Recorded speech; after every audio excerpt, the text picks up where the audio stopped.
அகத்திய மாமுனிவர் அருளிய நவக்கிரக தீபம்.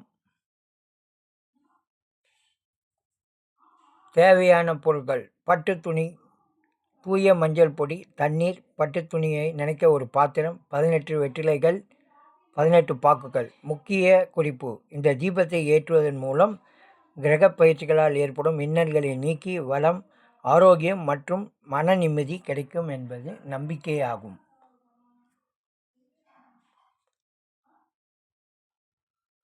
அகத்திய மாமுனிவர் அருளிய நவக்கிரக தீபம். முன்னேற்பாடு: முதலில் ஒரு பாத்திரத்தில் தண்ணீர் எடுத்து அதில் தூய மஞ்சள் பொடியை கலந்து கொள்வோம். பட்டு துணி: புதிய பட்டு துணியை அந்த மஞ்சள் நீரில் நனைத்து பிழிந்து பூஜை அறையில் ஒரு பீடத்தின் மீதோ அல்லது தரை மீதோ விரிவாக விரிக்க வேண்டும். வெற்றிலை மற்றும் பாக்கு: விரித்த பட்டு துணியின் மீது 18 வெற்றிலைகள் வட்ட வடிவில் அல்லது வரிசையாக அடிக்கவும். ஒவ்வொரு வெற்றிலை மீதும் ஒரு பாக்கை வைக்கவும். விளக்கு மற்றும் திரி: மண் அகல் விளக்குகளை எடுத்து அவற்றில் நல்லெண்ணெய் அல்லது நெய் ஊற்றவும். 2 திரிகளை ஒன்றாக திரித்து இரட்டை திரி ஒரு தீபமாக ஏற்ற வேண்டும். திசை மற்றும் நேரம்: பொதுவாக சனிக்கிழமை அல்லது தினமும் காலையில் பிரம்ம முகூர்த்தம் அல்லது மாலையில் இந்த தீபத்தை ஏற்றலாம்.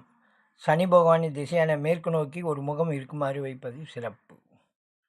தீபத்தை ஏற்றிய பின் இறைவா, அனைத்தும் நீயே, சர்வ சிவார்ப்பணம் என்று மனதார வேண்டி அகத்தியர் மற்றும் நவகிரகங்களை வழிபட வேண்டும். முக்கிய குறிப்பு: இந்த வழிபாட்டை ஐப்பசி மாதம் முதல் மாசி அல்லது மார்ச் மாதம் வரை தொடர்ந்து செய்வது அதிக பலன் தரும் என அகத்தியர் வாக்கு. திரியை தூண்டுவதற்கு தீக்குச்சி அல்லது பூவின் காம்பை பயன்படுத்த வேண்டும். கைகளால் தூண்டக்கூடாது. Healthy mind.